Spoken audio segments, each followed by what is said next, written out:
As the philosopher Emerson said, beauty gets us out of surfaces and into the foundations of things, down into the roots, deep into the DNA.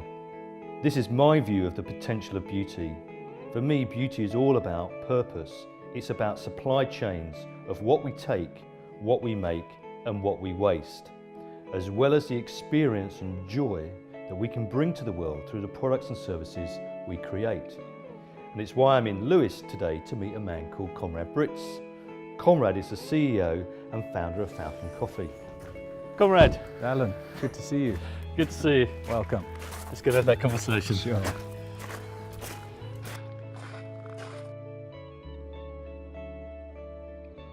Konrad, can you tell me a little bit about Falcon Coffee and why you created that company? As a business, we essentially are a coffee trading company, and what that means is that we source coffee beans in their raw form from farmers around the world, about 20 producing countries, and we ship those coffees and sell those coffees to coffee roasting companies around the world. My history in coffee goes back to 1993, so 25 years, and fell in love with it very quickly. I kind of accidentally landed up in it.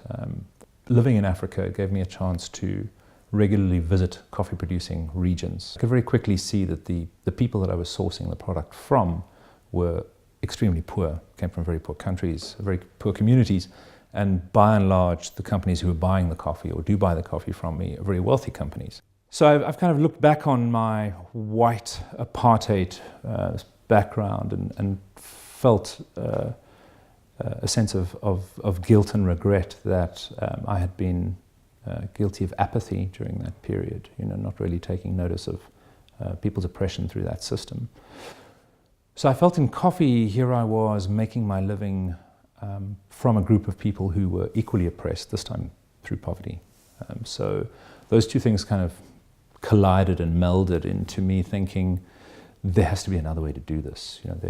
There surely is a way that we could drive change. It seems to me this idea that business has a responsibility, and that this idea of legacy and being a good ancestor, which perhaps even from a South African perspective has more resonance, I don't know. Perhaps it's something that we've lost in the West in the idea of how businesses operate. Combining the other piece, the self-interest, with caring for others has not really been part of our education in how to conduct ourselves in business, whether it's through formal education or in business culture. And yet what I found is that by speaking internally and externally about a desire beyond profit generation to really positively impact the lives of the people that we work with, the smallholder farmers, it's had a phenomenal impact on the business, and nearly 30 people who primarily have approached Falcon, many of them, and asked for work because of the dual purpose of that business. They could work in a job that they love and make a decent living, but that this vocalized intention, no claim, just intention, endeavor, exists inside of that business. So that has been very, very affirming. Do you sense that there's a kind of people coming to a realization that the way they're being asked, the way they're being asked to work, the way they're working, the types of organisations that they are in, where it's profit at any cost, is causing great anxiety for them? Yeah, I mean, I would say the average age of people in my office is somewhere between 28 and 30. So a young team, and I have been really impressed in that when have approached Falcon or responded to an advert to fill a position, is I've been interviewed. I've been interviewed around our purpose and our intent, and the things we claim on our website. How do we make those true? And I've loved the fact that those people have brought those values into the conversation. There's a generational recognition that the way that our generation has behaved is not sustainable. I mean, it continues to not be sustainable. And while they're being drawn into the same roadmap to happiness, of having to pay your way and be aspirational. It has other dimensions to it, and these dimensions are, I think we spoke about that before, sort of global citizenship. How are we behaving as a business in terms of our global responsibility to the people and resources that are affected by our behavior, which I think is really refreshing. I'm reminded of this really lovely African proverb, actually, which is there are two hungers in the world, the greater hunger and the lesser hunger.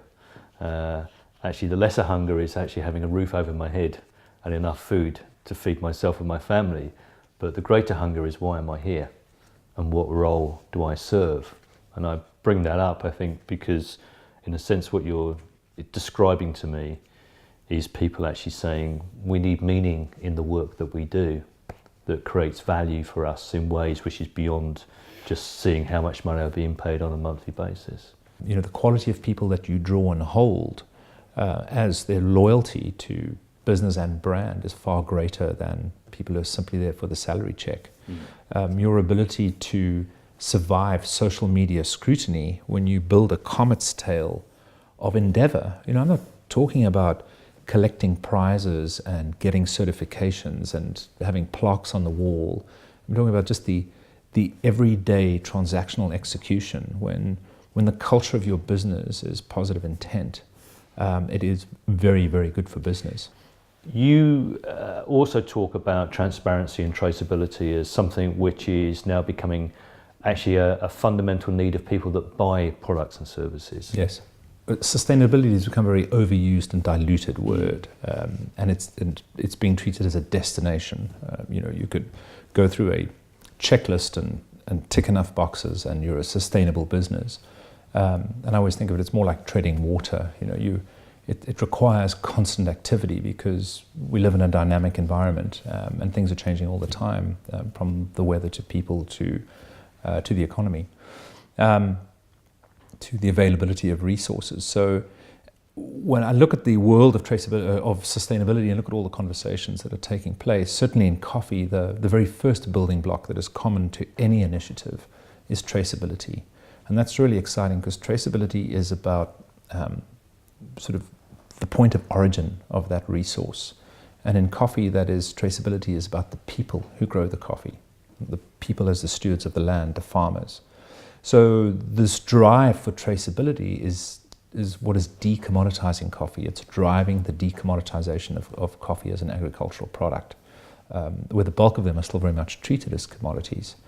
And without the traceability, you can't drive impact. If you don't know where precisely your product is coming from, you can't really interconnect with those people as the stewards of the land and the resources. Funnily enough, I was talking to a lady called Jan van Arkel, who was the head of sustainable development at a place called Interface, which makes carpet tiles.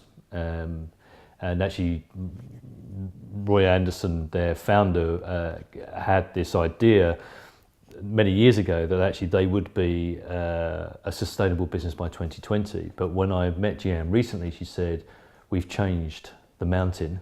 We're now a restorative business. And I think what you're just describing in a sense is also the practice of how one becomes a restorative business. And it sort of brings me back to this idea for me, which is beauty is about being foundational to life. Beauty is about life being restorative, life being fertile. We were talking about having children and saying you wouldn't want to bring a child into this world unless you were an optimist. Yes. Yeah. And of course, therefore, you have a desire to want to see these things grow. Yeah, and I think beauty is the antidote to anxiety. When we were talking about anxiety and depression are probably the two great sicknesses of developed society. And beauty and being involved in the creation of beauty through your work, no matter what it may be, is good for your self-esteem. It's good for your sense of the larger hunger, your sense of purpose. So to be able to frame that in your life in a sincere and truthful way And it doesn't need to be enormous. It's not, everyone should not endeavor to change the world. But so it not only in sort of the Calvinist taking responsibility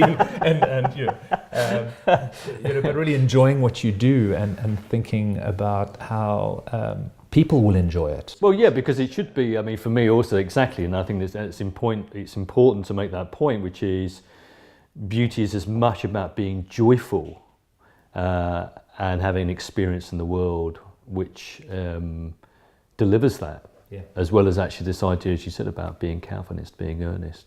Yeah. Konrad, thank you very much. Thank you very much. Cheers, thank you.